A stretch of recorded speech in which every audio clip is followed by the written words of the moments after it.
Ya, cincin bensen, metil, nggak punya elektron. Dia kan CC aja kan,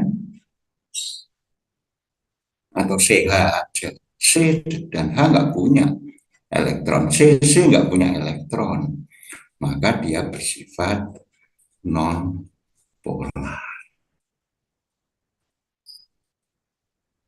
Jadi kimia medisinal itu belajar tentang struktur.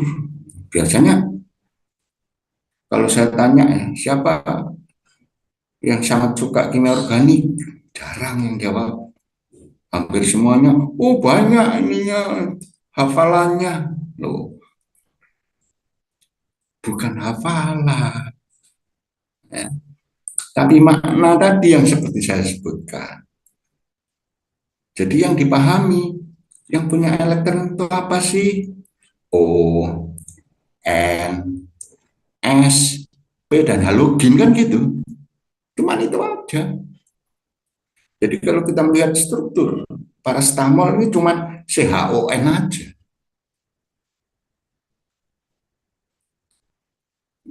Itu intinya, CHON. Ya. Mana yang polar, mana yang non polar? Anda sudah bisa sekarang ya. Coba tadi sekarang ketik amoksisilin. Kan obat-obat yang sering pernah Anda minum kan? Amoksisilin. Strukturnya.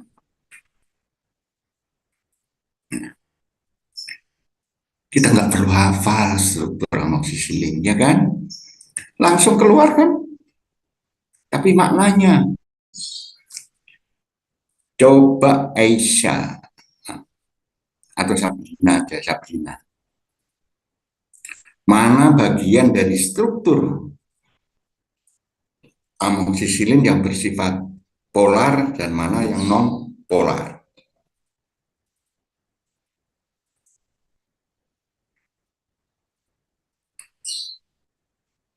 Sabrina, dari penjelasan tadi,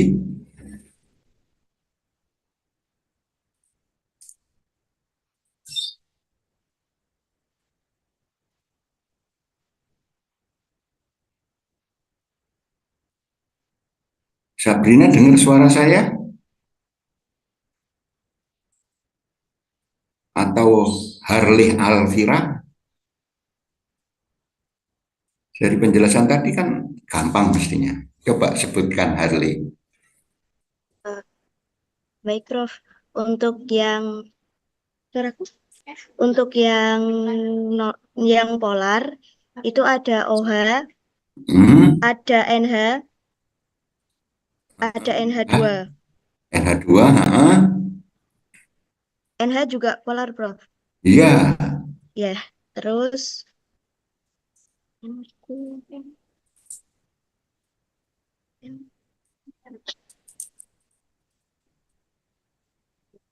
Siapa yang bisa yang lain nambahkan? Baru OH, NH2, NH. Anu Prof, Iya, yang monggo. yang S, S, apalagi? terus keton. Keto, ya kan? Keto itu ada CO, CO, CO. Nah, ada lagi kurang satu, Yang N, N. Ya, jadi kita langsung tahu. Yang lain pasti non polar, metil, metil, bensen,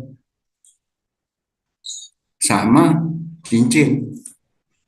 Ya.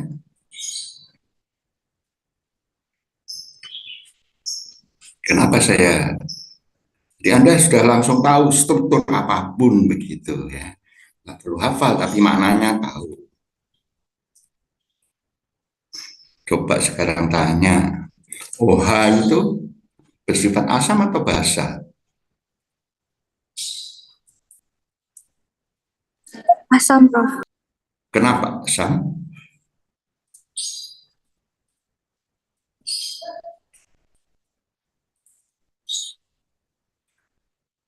Apa definisi asam? Jadi saya kembali ke yang dasar-dasar kan gitu kan. Apa itu asam? Asam adalah Melepaskan H plus. gugus yang dapat melepaskan H plus, melepaskan proton. Nah, jadi OH itu asam. Kalau ditambah NaOH jadi ONA dan H2O kan gitu. Itu tandanya dia melepas H plus.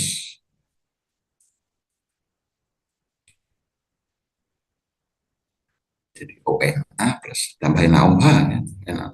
ONA plus air H2O. Oke, kita kembali tadi.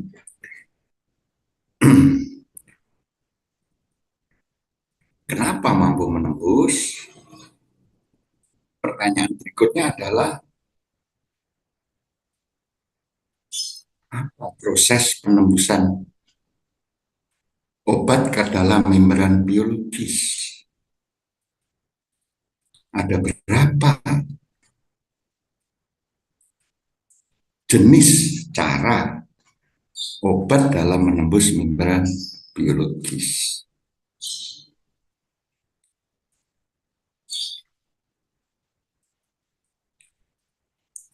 Oke, saya beritahu aja.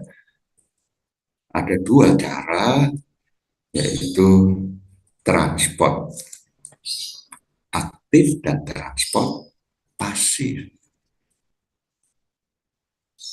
Masih ingat bedanya apa?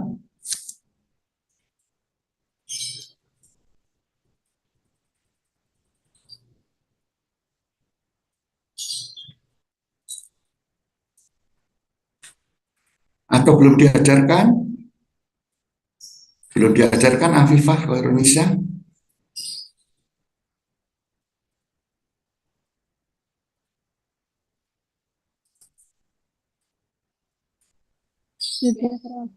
Sudah, cuma lupa gitu ya.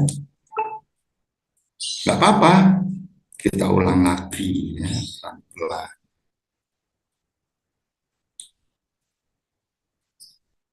Jasmine,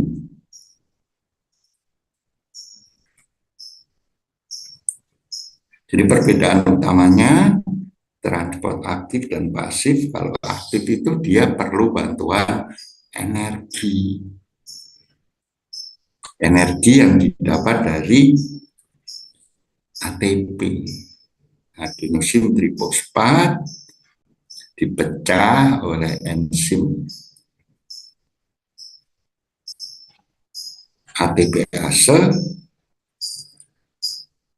menjadi ADP, adenosin difosfat plus energi. Nah, energi itu yang digunakan oleh untuk transport aktif obat. Kebanyakan obat nembusnya itu pakai transport pasif.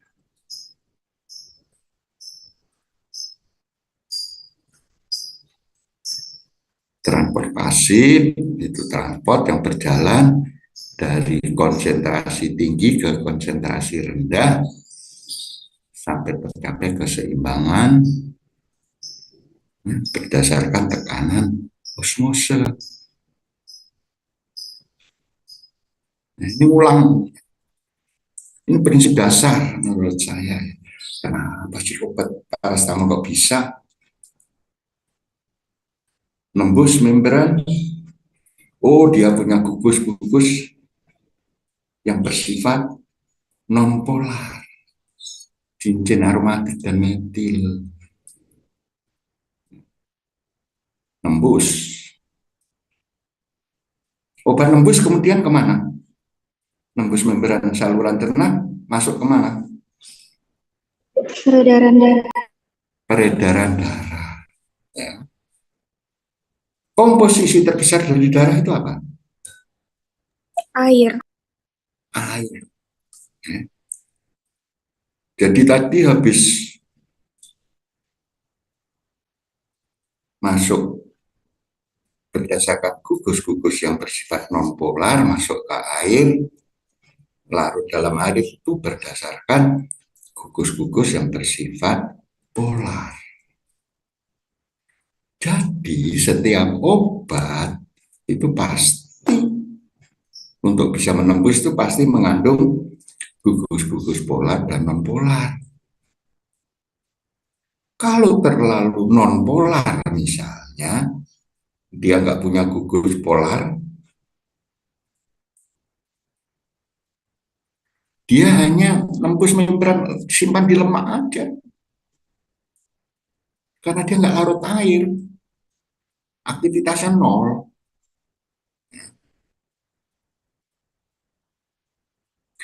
Kalau terlalu mudah larut dalam air, dia nggak bisa menembus lemak penyusun membran. Aktivitasnya nol juga.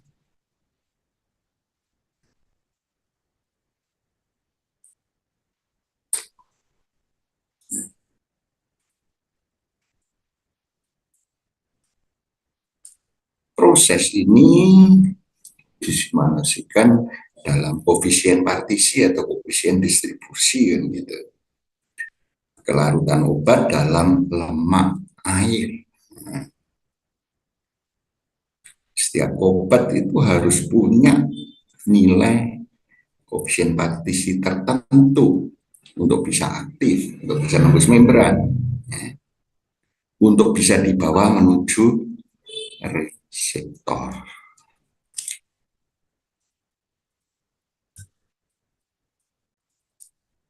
Kemudian tadi ada parastamolnya larut dalam air kan, pompa jantung. Pertanyaan berikutnya, waktu Anda minum parastamol, panasnya turun itu perlu waktu berapa lama kira-kira?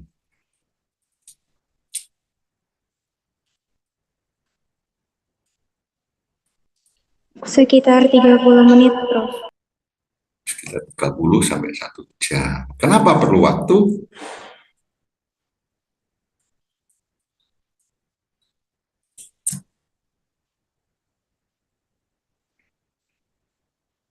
Karena prosesnya untuk nyampai ke reseptornya itu butuh waktu, Prof. Butuh waktu untuk tabletnya pecah, obatnya melarut, nembus membran, sampai ke reseptor kalau jumlahnya kecil kan belum menimbulkan efek. Nah, dia harus mencapai yang namanya kadar efektif minimal atau MAC ya, minimal effective concentration kan gitu ya, itu perlu waktu sekitar itu. Nah, sekarang pertanyaannya, apa reseptor dari paracetamol kok bisa menurunkan suhu tubuh?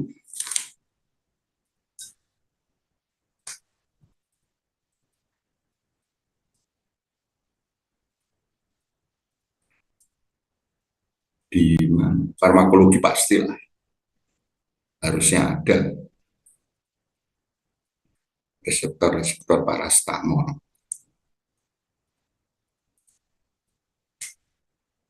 Siapa ingat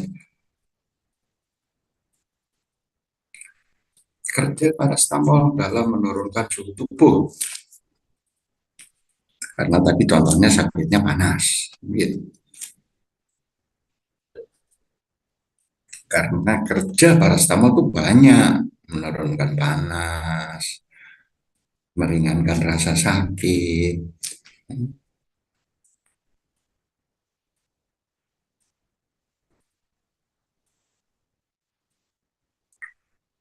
dan reseptornya beda.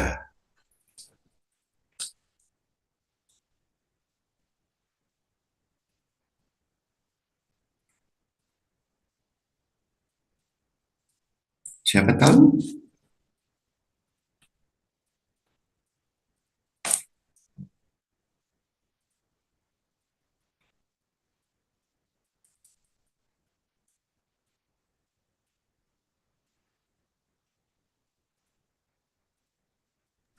COX 2, Prof. COX-2. Sekarang pertanyaan, peran COX-2, apakah dia bisa menurunkan panas? Tidak. COX-2, siklooksigenase 2 adalah enzim yang berperan untuk menghilangkan rasa sakit, bukan penurun panas. Selain itu, COX-2 juga nantinya berperan pada proses antiradal.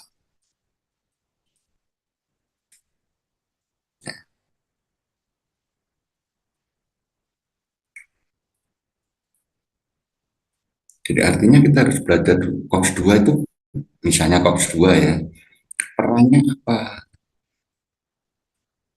Oh, ternyata peran COX-2 adalah enzim untuk membentuk prostaglandin,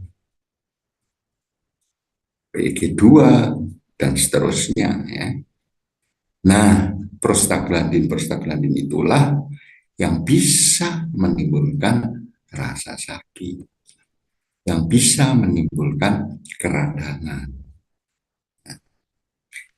Jadi kalau enzimnya dihambat, SCOP2-nya dihambat, tidak terbentuk yang namanya prostaglandin tadi.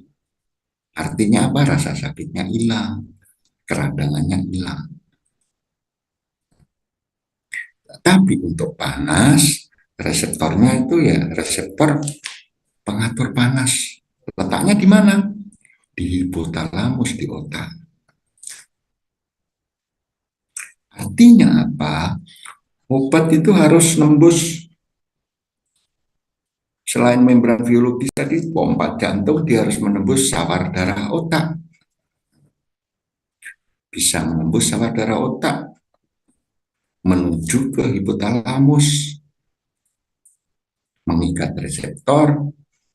Begitu diikat, reseptornya cuman bilang begini, panas, turun. Nah, tapi itu.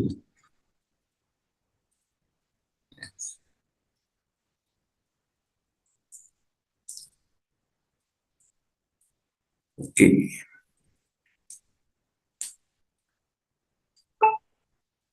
Jadi siklooksigenase tadi enzim. Apa bedanya enzim dan reseptor?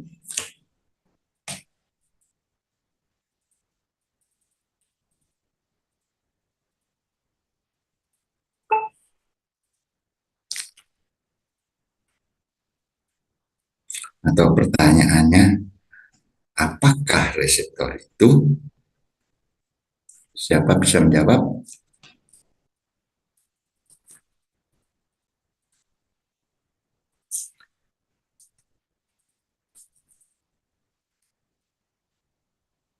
Jadi kalau COX-2 tadi enzim ya, bukan reseptor. Tapi kadang-kadang disalah artikan reseptor ya boleh lah. Tapi ada bedanya sebenarnya enzim dan reseptor. Ada persamaannya juga. Persamaannya dua-duanya itu makromolekul protein. Makro itu besar dari molekul protein. Siapa bisa menjawab apa itu protein?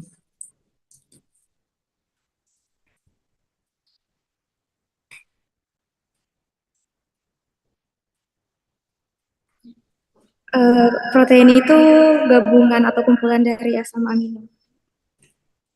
Bukan, rangkaian dari asam-asam amino esensial.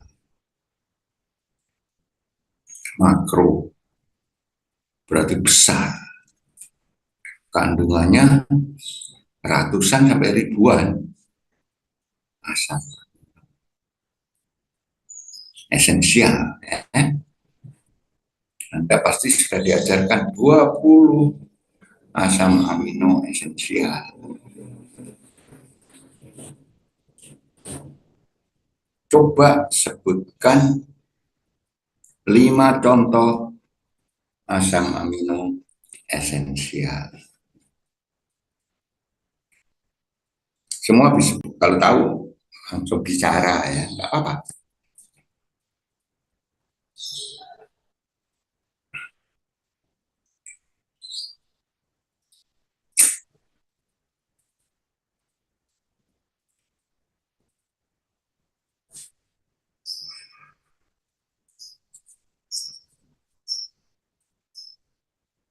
Nggak ada yang jawab asam amino. Di kimia organik, di biokimia pasti sudah diajarkan.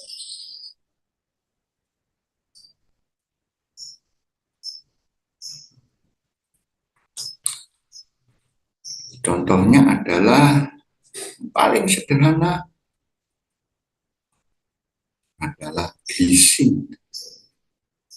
Glisin hanya diganti metil menjadi alanin.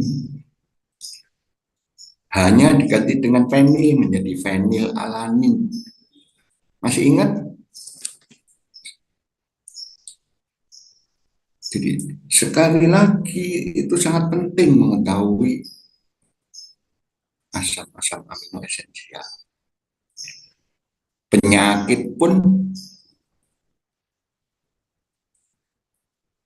pasti protein biasanya.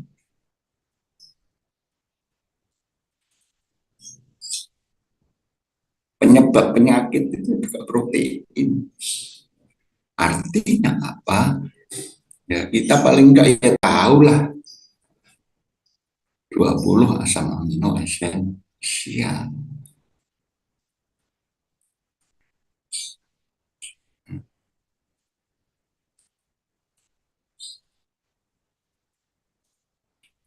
Jadi reseptor tadi makro molekul protein besar, kemudian obat mengikat. Bagian dari molekul obat yang mengikat reseptor namanya gugus farmakofor. Gugus yang menimbulkan bisa kalau mengikat reseptor bisa menimbulkan aktivitas biologis.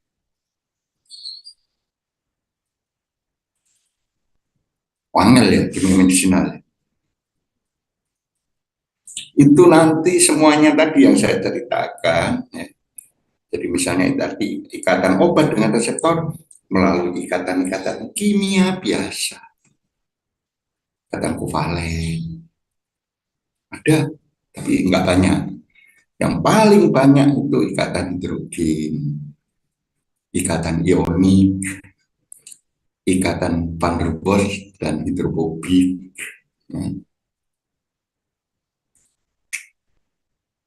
Transfer muatan. Jadi artinya kita harus mengingat kembali yang sudah diajarkan. Aplikasinya di sini. Ikatan-ikatan kimia yang terjadi dalam proses interaksi obat reseptor. Jadi cerita saya tadi dari parastamol, dari strukturnya diketahui sifat-sifat kimia fisikanya, kenapa dia bisa nembus, kemudian proses interaksi obat dengan reseptornya, gugus farmakofornya, itulah yang akan diajarkan di kimia medisinal.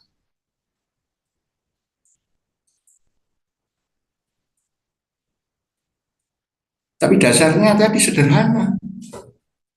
Dasarnya sederhana tadi. Struktur misalnya ya kayak kita bicara parastamol dan amoksisilin ini. Nggak perlu hafal, tapi tahu, oh polar, non-polar. Oh ini asam. Oh ini basa. NH2 itu basa, NH basa. N itu basa. COOH pasti asam.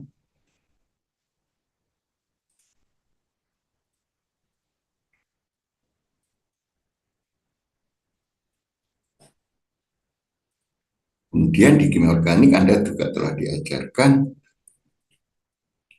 gugus-gugus penarik elektron, pendorong elektron. Gunanya di sini. OH itu apa sih?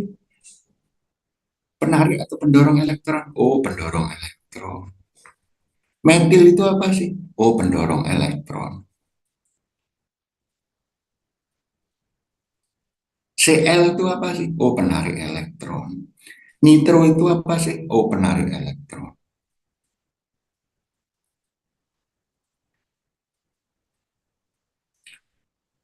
Itu yang menyebabkan kenapa kimia medisinal letaknya di semester agak atas. Karena perlu ilmu-ilmu sebelumnya tadi yang saya tanyakan, kan gitu.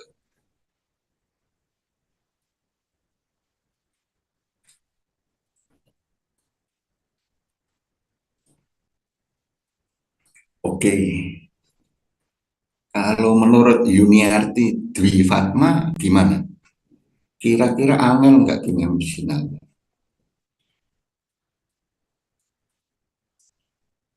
Lumayan, Pak. Asal Anda berpikirnya seperti tadi ya, yang saya jelaskan, nggak angel. Tapi nggak dihafalkan, tapi dipahami, itu yang penting. Kalau dihafalkan itu besok sudah lupa. Tapi kalau dipahami,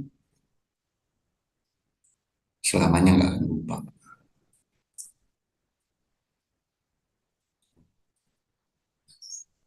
Apakah paham itu harus tahu persis? Enggak. Paham itu kalau saya tadi menjelaskan, kemudian Anda di kepala Anda, oh iya ya, oh begitu ya. Itu artinya menurut saya sudah paham.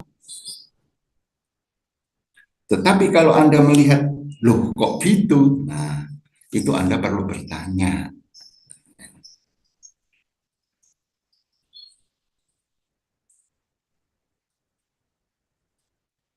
Jadi tugas dosen sebenarnya teman itu untuk mengarahkan aja. Kalau materi bisa dibaca sendiri, bisa ambil dari mana aja, pakai AI, gampang kan begitu. Karena polar tadi nulis polar aja langsung keluar definisinya, bukan dihafalkan. Tapi maknanya tadi yang penting. Ya.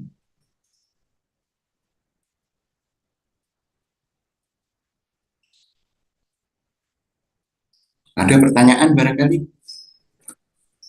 dari jadi itu gambaran menyeluruh kimia medisinal modelnya seperti itu.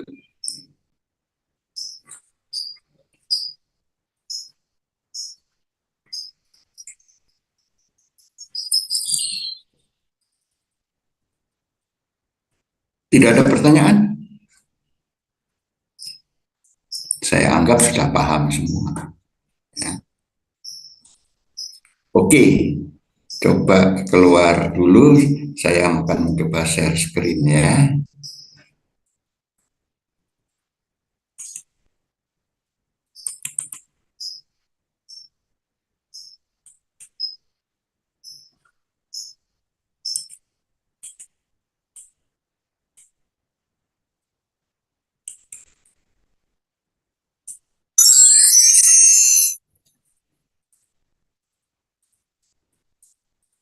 Ya, hari ini kita ngobrol-ngobrol pendahuluan. Kita bisa lihat di sini. Ini struktur amoksisilin tadi. Bentuk 2 dimensi, ini bentuk 3 dimensi. Ini reseptornya penisilin, reseptornya itu enzim transpeptidase. Enzim transpeptidase adalah enzim yang berfungsi untuk membentuk peptidoglikan, kerangka dinding sel bakteri. Jadi kalau transpeptidase tadi diikat oleh amoksisilin, apa yang terjadi? Dinding selnya rapuh, kerangkanya nggak ada, pecah, dan bakteri akan mengalami kematian. Jadi itu nanti yang akan diajarkan. Mengapa amoksisilin kok bisa membunuh bakteri? Oh, karena dia bisa mengikat enzim transpeptidase.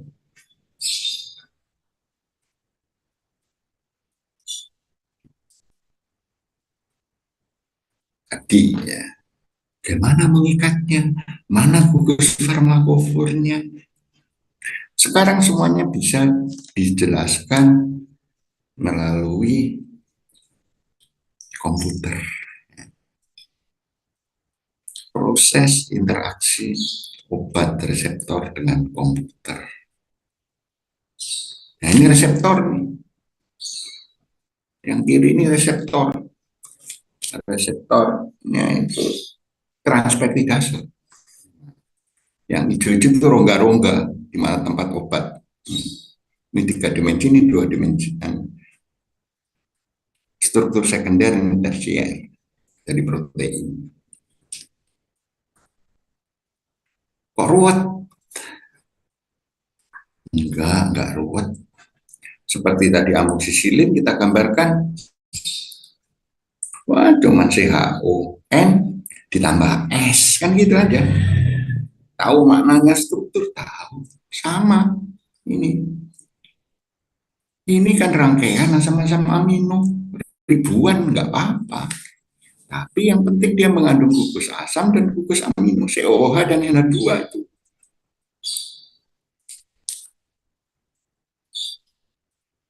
Jadi bedanya di R-nya aja. Tadi saya katakan kalau R, H itu glisin, R metil itu alanin, dikasih pada CH3-nya alanin itu benzen, menjadi fenilalanin. Dari prinsip dasarnya yang penting utamanya itu ya gugus asam dan gugus amino. Asam. Seperti itu. Jadi nggak usah dianggap ruwet. Ini nggak ruwet, ya kan? Semua gambarannya itu dalam bentuk 3 dimensi. Gambaran sesungguhnya senyawa itu selalu dalam bentuk 3 dimensi. Mengapa? Ya memang bentuknya seperti itu. Misalnya ini reseptor gitu, bisa diisolasi. Sekarang waktu saya menulis buku tahun 2000 itu saya masih bilang nggak mungkin reseptor bisa diisolasi. Sekarang hampir semua reseptor sudah bisa diisolasi. Transpeptidase. Isolasi, dikristalkan proteinnya, maka X-ray kristalografi langsung ketemu strukturnya. Nggak seindah ini ya.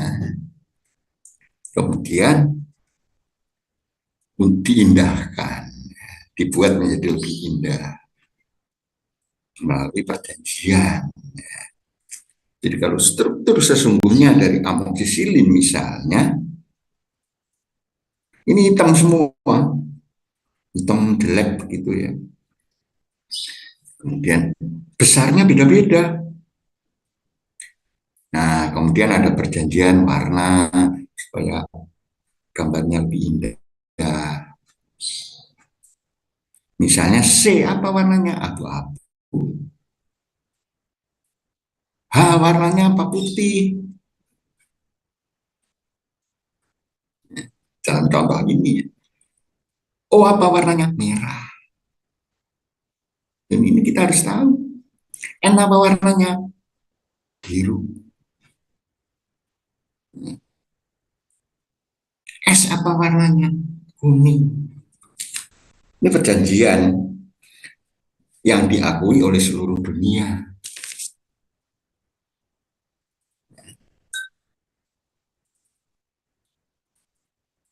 Oke.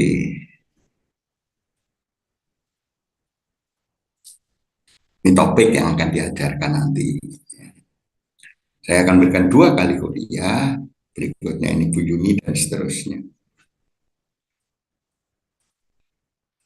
Dalam proses pemberian kuliah, model saya seperti tadi, ya baca dulu lah. Kalau nggak ngerti tanya, begitu. Jadi model tanya jawab aja, nyantai.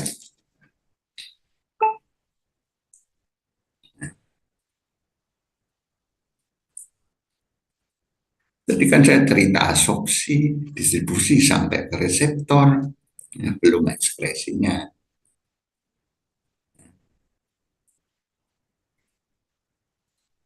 Hubungan struktur tadi, hubungannya ya tadi, lipofilitas. Jadi teori-teori dasar ini diajarkan di sebelum UTS, 7 kali pertemuan. Setelah UTS, barulah teori ini dipakai untuk menjelaskan hubungan struktur aktivitas turunan obat. Turunan obat apa aja, penekan perangsang SSP, anticholinergic, steroid, antikanker antihistamin, kemoterapi, analgesik, kardiovaskuler, dan nanti juga akan ada kuliah tamu. Biasanya dari Malaysia, Prof. Lupa saya namanya. Kemudian evaluasinya, ujian, pakai biasanya kita ya MCQ, nilai UTS 50%, UAS 50%. Ini penjelasannya. Ya. Pustakanya apa? Ini tadi. Pustaka terbaru. Saya makin tua kok makin males. Mestinya sudah ada edisi. Ini edisi 2 semua. Second edition. Edisi yang pertama sebenarnya tahun 1995.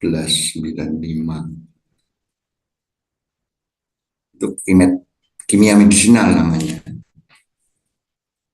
Kemudian tahun 2000 karena ada 2 materi, satunya teori, satunya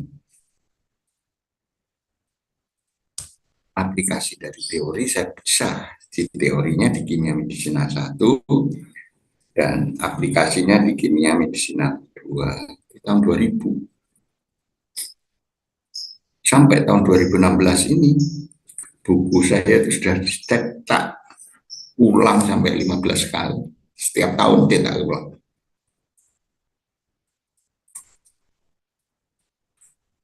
Sehingga menjadi buku yang paling laris produksi Airlangga University Press. Yang saya dapat plakatnya sampai sekarang.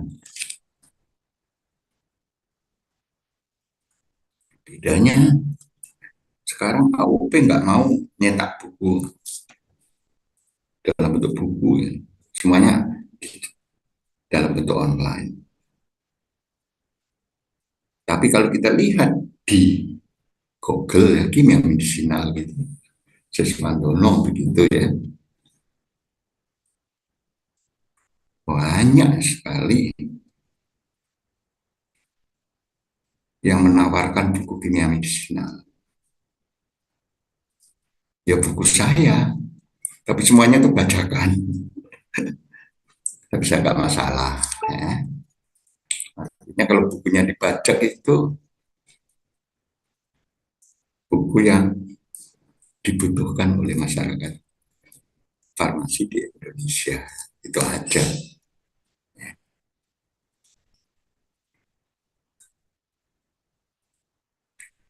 Nah, Anda bisa beli online.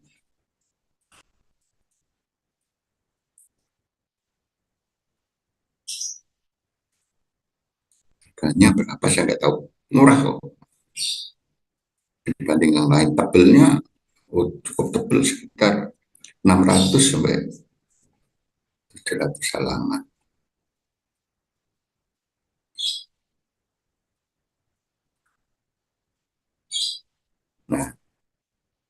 kembali lagi ke kimia medisinal itu apa menurut IPAK. Definisinya mencari, menemukan, merancang, mengidentifikasi senyawa sintesis, studi metabolismenya, ini interaksi obat reseptornya, dan studi hubungan struktur aktivitas.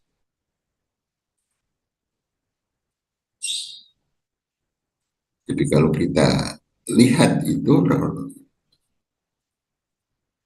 lingkupnya, ini lingkup kalau di dunia internasional, mulai isolasi ini masuk untuk kimia. Kalau di sini sintesis dan cara sintesis. Bagian sintesis, kemudian mengembangkan rancangan obat yang rasional tentu saja. Merancang obat ini di kuliah S2 atau S3 atau di kalau di farmasi UNER itu di mata kuliah pilihan.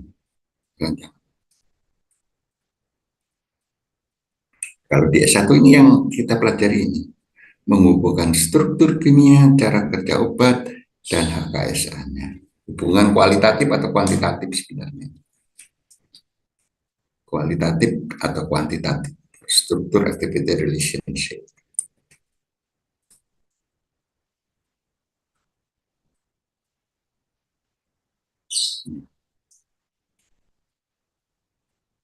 Jadi mengapa namanya kimia medisinal? Kimia medisinal, medicinal chemistry, ini nama ilmu di negara Amerika Serikat dan Inggris. Kalau di Jerman namanya pharmaceutical chemistry. Di Belanda namanya farmakokimia atau farmakochemistry. Di Perancis namanya kimia terapeutik. Tapi maksudnya semuanya sama. Kimia obat. Saya ngambil kimia medisinal adalah pada waktu itu dunia kiblatnya ke Amerika Serikat dan Inggris dalam hal keilmuan. Ya. Sekarang Cina mulai bergerak. Ya. Tapi istilahnya belum saya tahu. Bahasa Cina yang diinggriskan masih belum menemukan.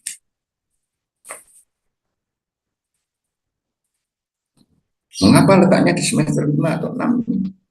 Ya ini, dia perlu mata kuliah pendukung. Organik, fisik, analitik, statistik, farmakognosi, biofarmasi, biokimia, mikrobiologi, farmakologi, dan seterusnya. Untuk memahami kimia medisina. Tadi saya ceritakan ilmunya macam-macam.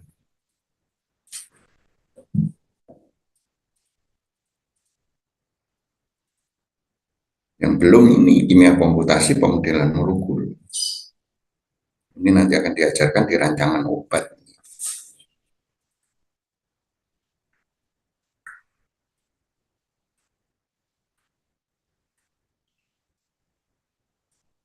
Nah, jadi seperti cerita saya tadi, kita harus tahu mekanisme kerjanya.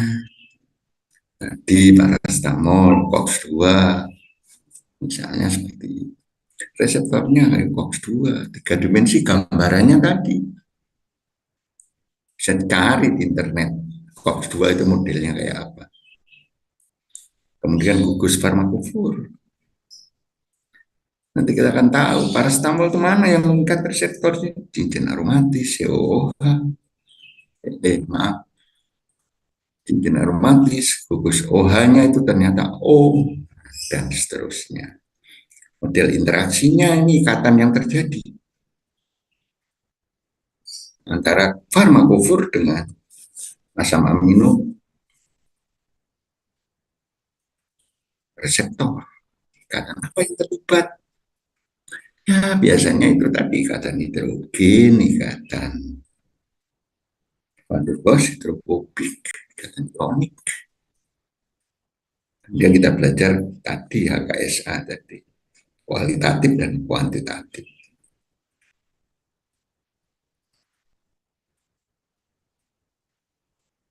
Nah, ini seperti tadi, contohnya tadi parastamol ngobrol, kita, tapi ini katanya asam fonamat, sama aja. Terus tahu, oh ini asam, oh ini polar.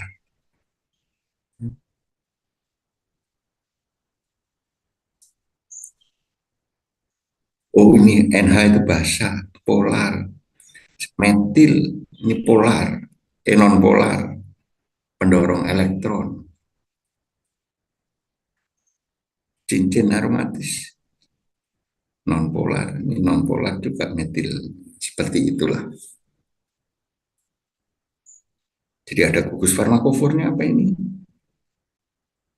Ini NH-COOH. Ini nggak boleh diotak-atik. Begitu ini diganti, COH diganti metil misalnya, aktivitasnya akan hilang karena OH ini farmakofor. Jadi definisi gugus farmakofor adalah gugus yang mengikat reseptor, gugus dari molekul obat yang mengikat reseptor, dan bila gugus itu tidak ada, aktivitasnya akan hilang atau turun drastis. Itu farmakofor. Karena nanti akan ada juga gugus mengikat reseptor tapi tidak farmakofor, ada, tapi jarang, tapi ada. Artinya kalau gugus itu hilang, nggak masalah. Aktivitasnya ya kurang dikit, tidak hilang. Tapi kalau COH misalnya diganti OH atau OH ini diganti metil aja, sudah mempengaruhi aktivitas. Ini gugus farmakofor, ini gugus pembawa. Gugus pembawa itu gugus pada umumnya untuk meningkatkan lipofilitas, kelarutan dalam lemak. Ini kan non-polar semua.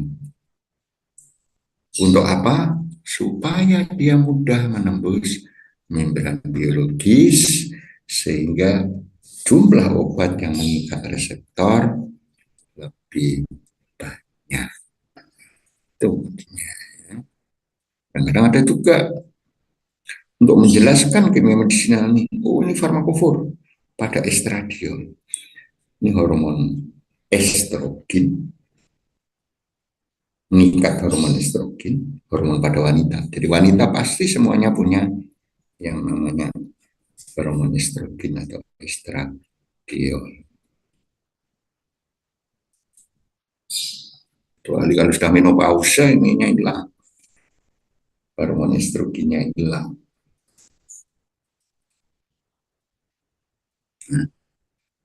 Jadi ini gugus farmakofornya.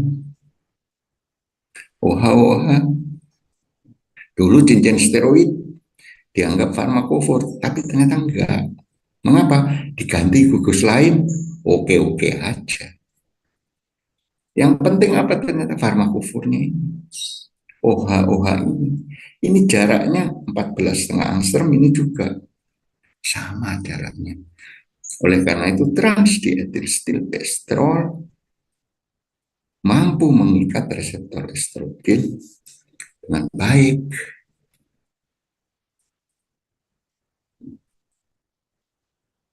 Kemudian lihat, ini ada ikatan rangkap. Kimia organik ada ikatan rangkap, bisa membentuk isomer cis dan trans. Kalau gugusnya sama.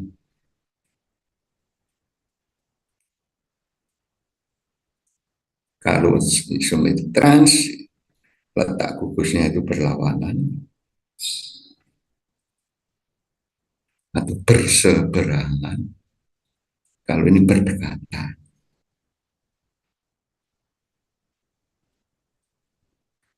Jadi dietilstilbestrol selalu dalam dua bentuk ini, cis dan trans. Yang aktif yang trans.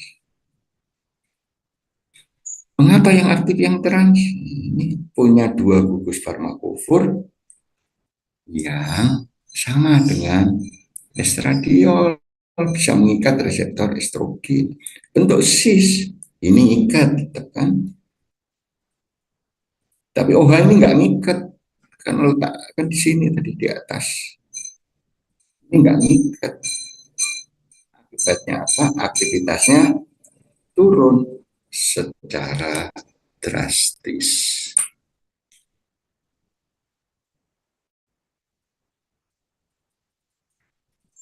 Jadi ini pengaruh stereokimia terhadap aktivitas biologis obat. Contohnya, tadi saya katakan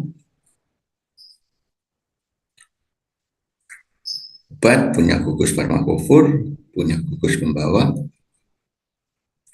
Gugus pembawa ini kadang-kadang bisa ada gugus farmakofor, toksikofor, dan metabofor. Farmakofor, gugus yang mengikat reseptor menimbulkan respon biologis. Toksikofor, gugus yang menimbulkan toksisitas. Metabofor, gugus yang mudah dimetabolisme.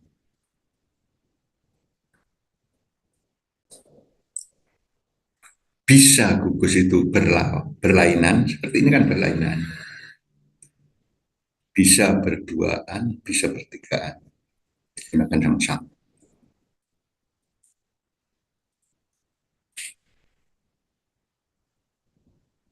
Ini contohnya aja. Ini apa? Parastamol nih. Ini farmakofornya. OH.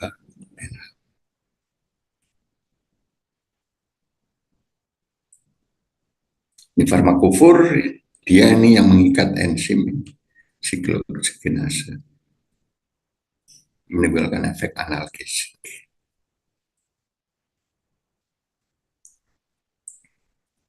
Tadi saya katakan parastamol hepatotoksik.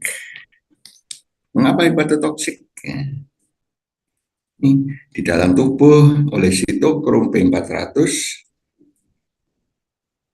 dengan keluar air dia akan menjadi N-acetyl imidoquinone.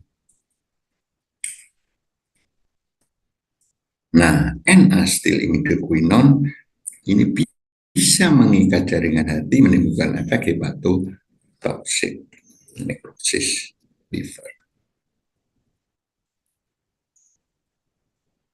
Tapi jangan khawatir, pada dosis normal 500 ya. Itu dosis untuk orang barat. Untuk kita mestinya lebih kecil kan gitu.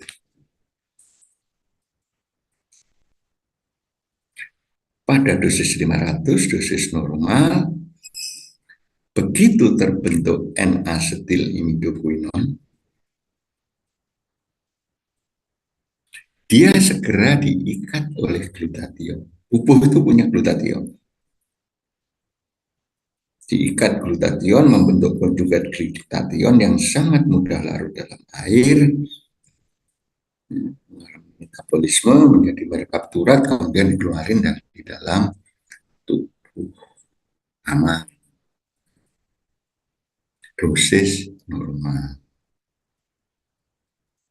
Dosis berlebih, jangka waktu lama. Nah, ini dosis 500 yang diberikan, diminum 2 pil sekaligus 1000. Glutathionnya nggak cukup.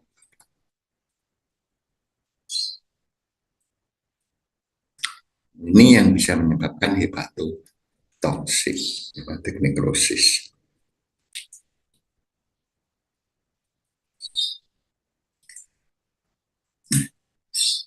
Ini yang diubah apa? OH. Jadi OH ini bisa sebagai metabofor.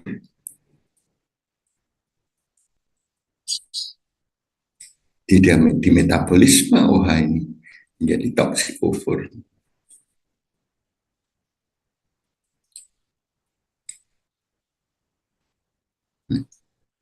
Metabofor ini OH ini di metabolisme.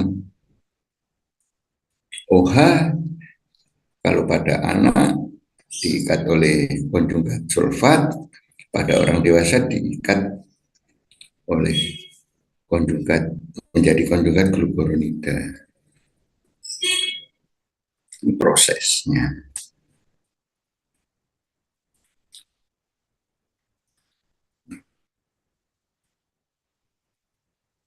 Kemudian ini obat, ini reseptor, bentuk kompleks obat reseptor, ini apa?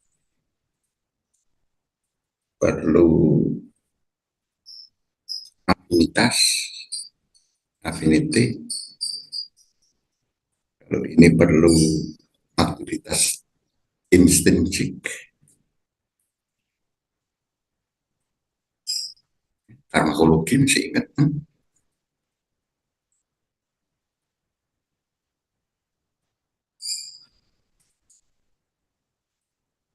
Kemudian persyaratan calon obat, nah, dia harus punya gugus farmakofor, BM-nya rendah ya, di bawah 800 ya sekarang. Dulu 500, sekarang 800. Tidak terlalu lipofil atau hidrofil. Tadi penjelasannya, kalau terlalu lipofil, nggak larut dalam air, nggak bisa dibawa ke reseptor. Terlalu hidrofil, terlalu mudah larut dalam air, tidak bisa menembus membran. Persyaratan obat. Sedangkan reseptornya, dia tadi makromolekul protein, bila diikat oleh molekul obat, mampu muncul timbulnya respon biologis. Yang ideal tidak menyebabkan toksik.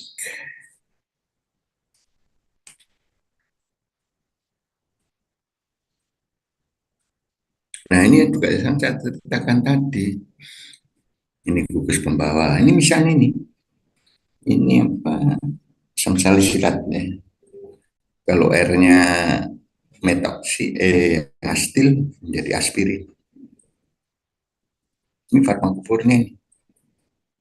Omin. Kemudian OH. COOH ini juga ada farmakofor. OH-nya akan mengikat reseptor. Cincin benzennya ini juga akan mengikat reseptor. Jadi ini farmakofor. Ikatannya apa? Omin NH3+. Dari mana NH3+? Ini reseptor rangkaian asam-asam amino. Mengandung gugus asam dan gugus amino. Dalam satu molekul ada asam dan basa, maka dia bersifat amfoter, bisa membentuk ion ini, NH3+ dan COO-min. Jadi kalau obatnya, farmakofornya omin pasti mengikat ini melalui ikatan ionik. Ini dari mana? Dari ini. Kalau ini tadi OH farmakofor, OH akan mengikat gugus keto dari reseptor melalui ikatan hidrogen. Gugus keto itu yang mana ini? Gugus keto. Kemudian cincin aromatis farmakofor, ini cincin benzen, gugus fenil. Reseptor juga punya gugus fenil. Masih ingat saya bicara asam-asam amino esensial. Dari 20 asam amino esensial, ada 3 asam amino yang punya gugus fenil. Apa itu tadi ya? Fenilalanin paling gampang. Ya. Tirosin. Juga apa satu triptopan. Punya cincin benzen. Ini non-polar akan diikat melalui ikatan van der Waals atau hidrofobik atau teratur. Jadi ini semuanya nih ikatan-ikatan kimia biasa.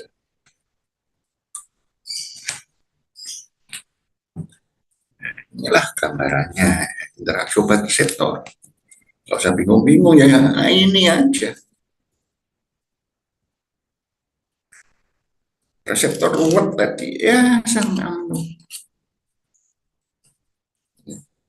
Artinya apa? Kita juga harus bisa menyederhanakan persoalan.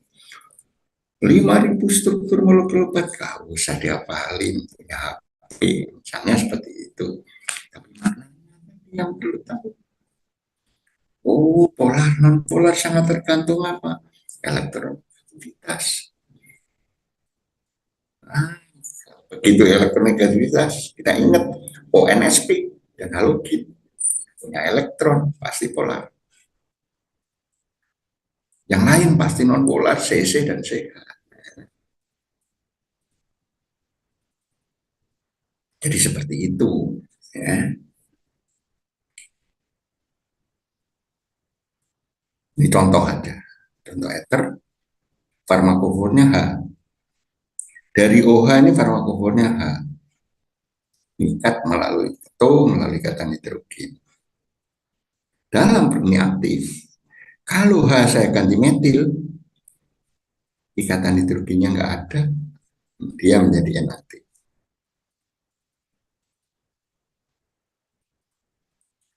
Kadang-kadang seperti parastamol ya, bukan hanya yang sebagai farmako, tapi O-nya. Dia akan mengikat OH reseptor melalui ikatan hidrogen.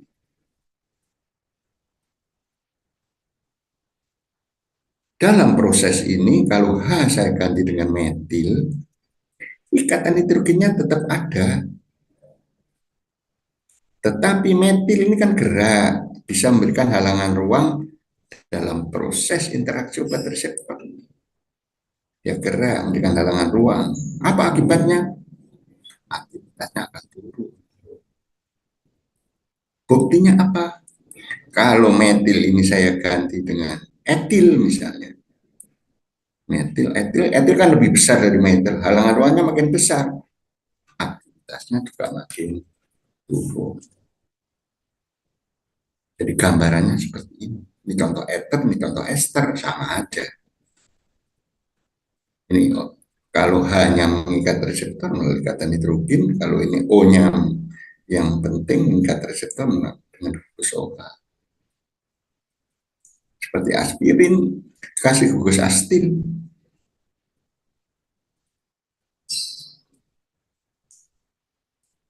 Kalau ini H, yang penting inaktif, ya, tidak ada interaksi. Bukan H, tapi O, ikatanya tetap ada. Seperti tadi, astil ini akan memberikan halangan ruang dalam proses interaksi obat reseptor. Aktivitasnya akan turun.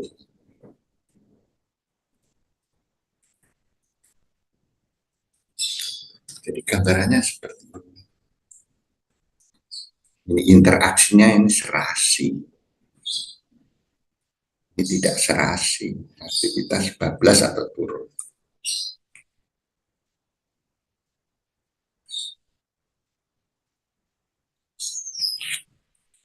Jadi dari tadi, ya, kita belajar sifatnya fisika tadi, sifat lipofil. Berperan dia larut ke dalam lemak air yang digambarkan dalam koefisien partisi ya sebenarnya. P, log P. P itu untuk simulasi tadi nembus membran lemak, kemudian masuk ke fase air. Nah, jadi obat harus ada keseimbangan antara kelarutan dalam lemak dan air. Namanya koefisien partisi. Jadi obat itu punya nilai koefisien partisi tertentu untuk memberikan aktivitas. Contohnya kalau untuk bisa nembus sawah darah otak, itu log P-nya sama dengan 2. Kenapa kok log? Pertanyaannya sama dengan kenapa kok PKA kok enggak KA? Kenapa kok enggak konsentrasi H plus tapi kok PH kan gitu? PH itu log H. log tadi ya, pakai log P misalnya, untuk menyederhanakan aja sebenarnya. Log P-nya 10.000, maaf, koefisien partisinya 10.000 misalnya, 10.000 banding 1. Dalam bentuk log kan cuman log P-nya 3, cuman gitu aja, dari 10.000 jadi 3, 10.000 jadi 4-nya. Terus 0, 1, dan seterusnya.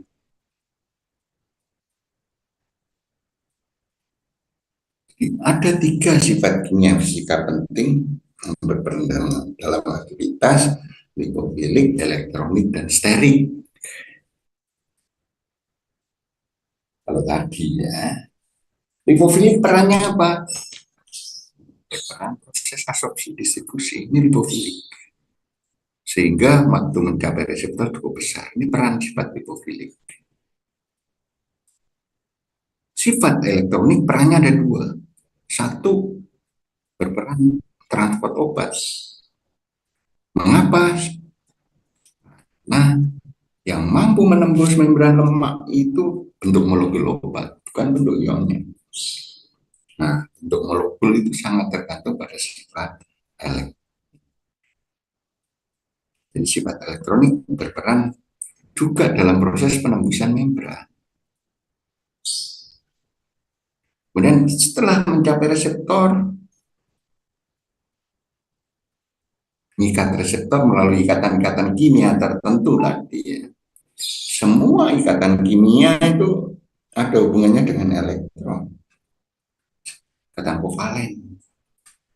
Ikatan yang terjadi bila menggunakan sepasang elektron secara sama-sama. Semuanya ada elektronnya. Artinya apa? Interaksi obat reseptor juga sangat tergantung pada sifat elektronik, berperan pada kekuatan ikatan obat reseptor. Jadi sifat elektronik ada 2 perannya. Lipofilik menembus membran ada perannya, proses interaksi obat reseptor ada perannya.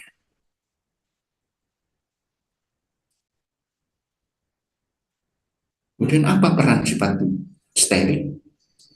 Berperan pada keserasian interaksi obat reseptor. Tadi contohnya ether ester itu kalau nggak serasi,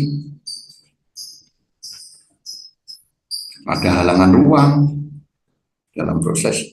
Tadi kalau ether itu gugus metil, ester tadi gugus astil. Nggak serasi, ada halangan ruang yang bisa menimbulkan penurunan aktivitas. Nggak serasi. Tapi nanti juga ada gugus besar ya, gugus yang namanya nanti akan diajarkan, gugus Haptophore. Gugus besar yang justru akan memperkuat ikatan obat reseptor. Efek Haptophoric.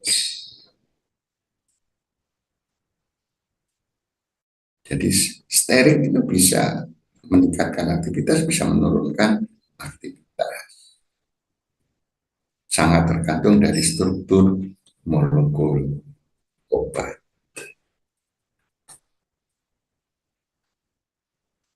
Ini contoh aja. Modifikasi struktur. Ini bensil, penisilin. Penisilin yang pertama kali ditemukan dan digunakan untuk pengobatan itu bensil penisilin. Dia diberikan cara injeksi.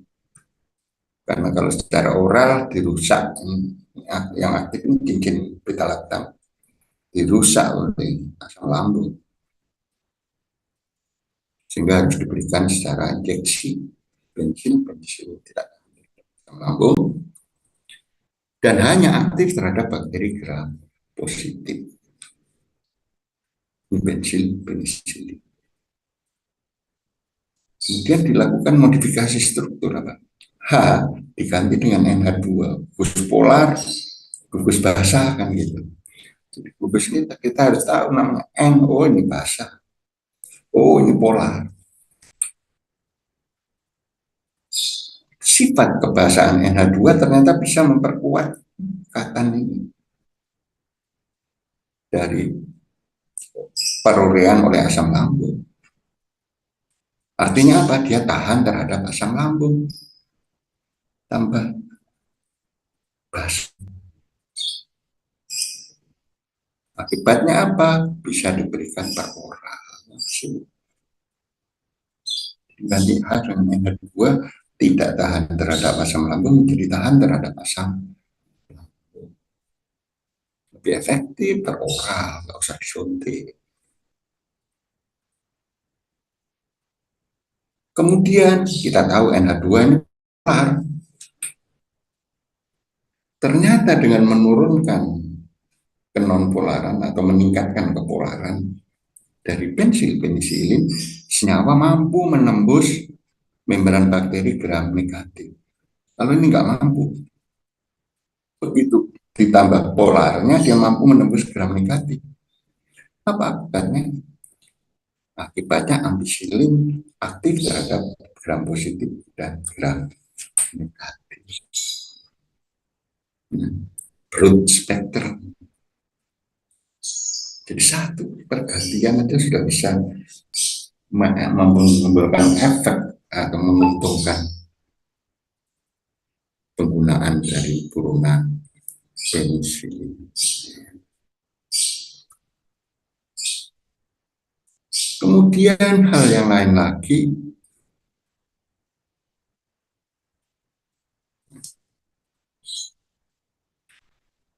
dari ngobrol tadi kita akan tahu bahwa kimia medisinal dalam bidang kefarmasian bisa digunakan dua hal.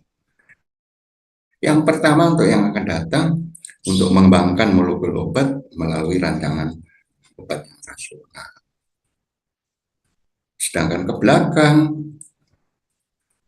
digunakan untuk menjelaskan hubungan struktur aktivitas atau toksisitas dan memilih obat terbaik dari suatu golongan.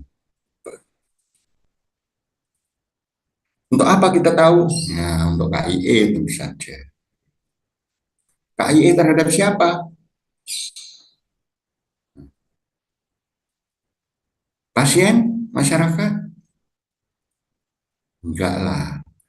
Kalau pasien masyarakat dikasih ilmu kimia medisinal, ngaco semua, kan gitu. Tetapi utamanya adalah untuk KIE terhadap sejawat profesi kesehatan lain. Yang berikan informasi apa? Gugus farmakofor, cara kerja interaksi obat reseptor, aktivitas admennya. Ini khas untuk bidang ilmu kefarmasian. Tujuannya apa? Memilih obat terbaik. Pertanyaan teman sejawat, kalau kita kerja di departemen kesehatan ya, di rumah sakit, di puskesmas, di pusat penelitian kesehatan, dan lain-lain sebagainya. Pertanyaannya biasanya, ada obat baru, lebih oke dibanding obat yang lama. Kenapa? Biasanya yang jelaskan itu dokter atau tailor begitu ya. Oh ini lebih oke. Saya nggak pernah menghadiri model itu karena saya pernah dulu menghadiri. Saya tanya mengapanya, baik dokter maupun yang memberikan ceramah, walaupun profesor misalnya, nggak bisa jawab. Karena why-nya itu di struktur. Nah, struktur itu hanya diajarkan di Fakultas Farmasi gitu.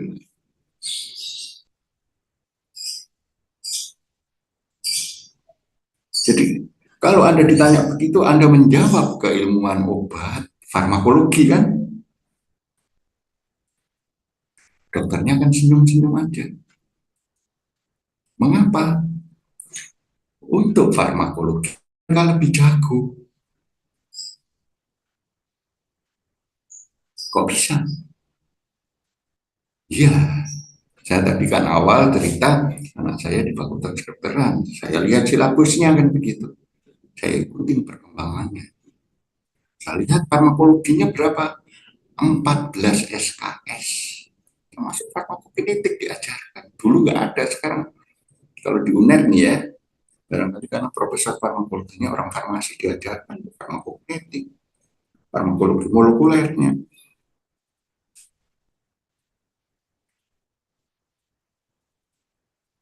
Sedangkan kita di farmasi cuma 5 ya, 5 atau 6 lah.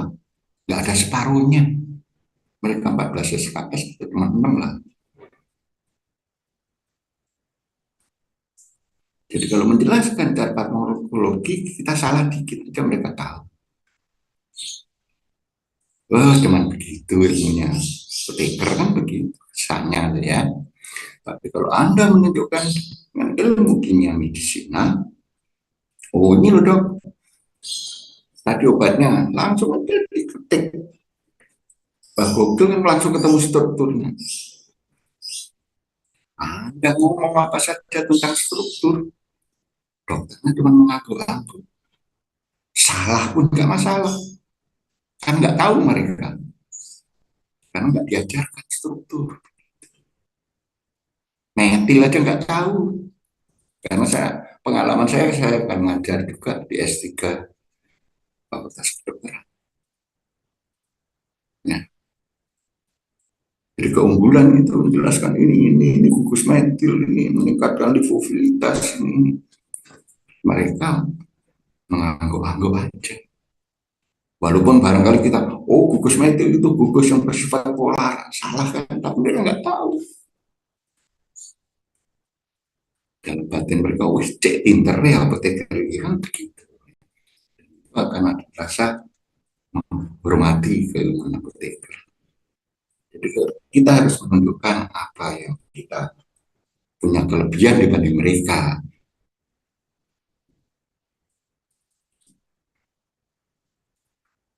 Terus peran yang kedua selain KIP adalah untuk pengembangan obat.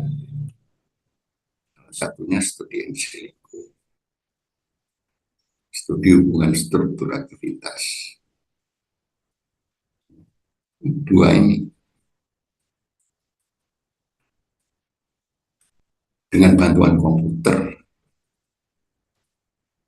untuk mendesain, menemukan, dan mengoptimalkan senyawa bioaktif sebagai calon obat yang menjanjikan, itu tadi calon obat yang lebih baik.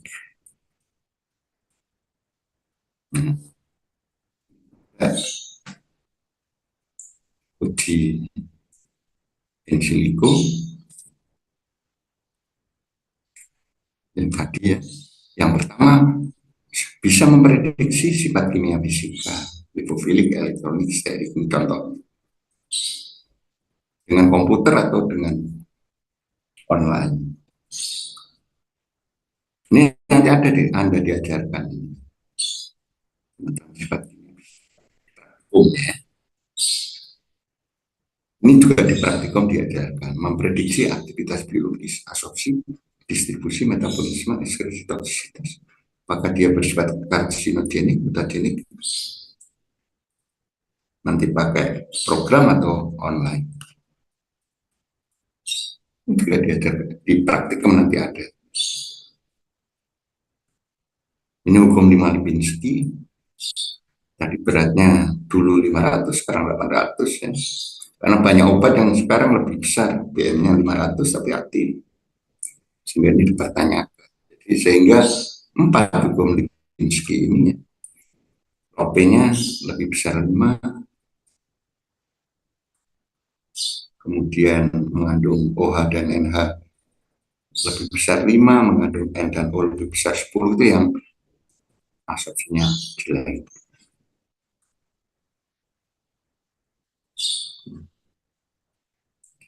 Tapi sekarang memenuhi 3 persyaratan dari 4 ini sudah oke. Perkembangan terbaru. Kalau dulu enggak, sekarang sudah diperbolehkan. Ini juga web beroperasi. Semua ini sudah dalam komputer, semua langsung bisa terprediksi. Oh, ini oke, asumsinya jelek, itu langsung bisa tahu.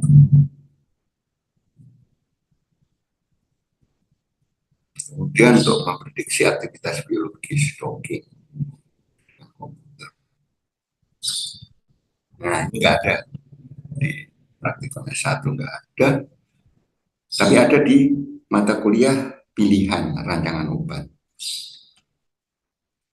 Dan ini sedang in di dunia sekarang ini. Saya belajar 15 tahun lalu, ini baru in pada waktu sekarang.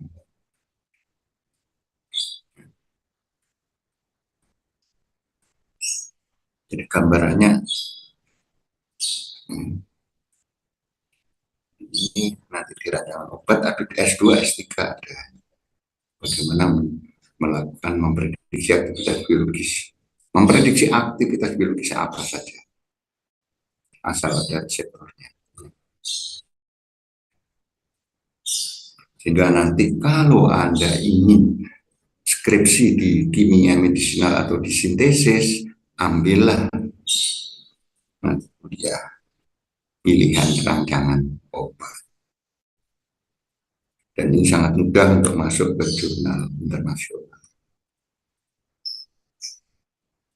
Nah, yang terakhir ini HKSA.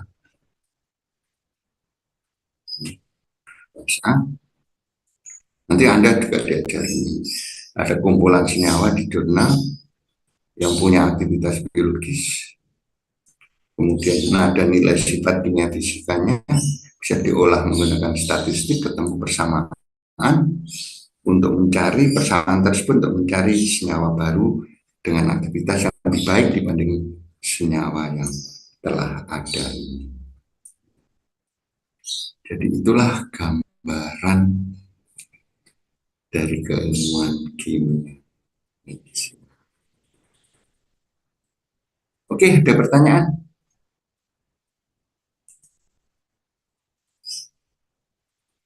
Ya, waktunya sudah lewat 7 menit ya. Ada pertanyaan nggak apa-apa? Najmi, ada pertanyaan? Belum ada, Prof. Belum ada. Oke lah, kalau ada pertanyaan simpan aja minggu depan ya, ditanyakan ya. Oke, saya kira kuliah hari ini cukup sekian. Selamat pagi, salam sehat selalu untuk semuanya. Izin di Terima kasih, Prof. Terima kasih, Prof.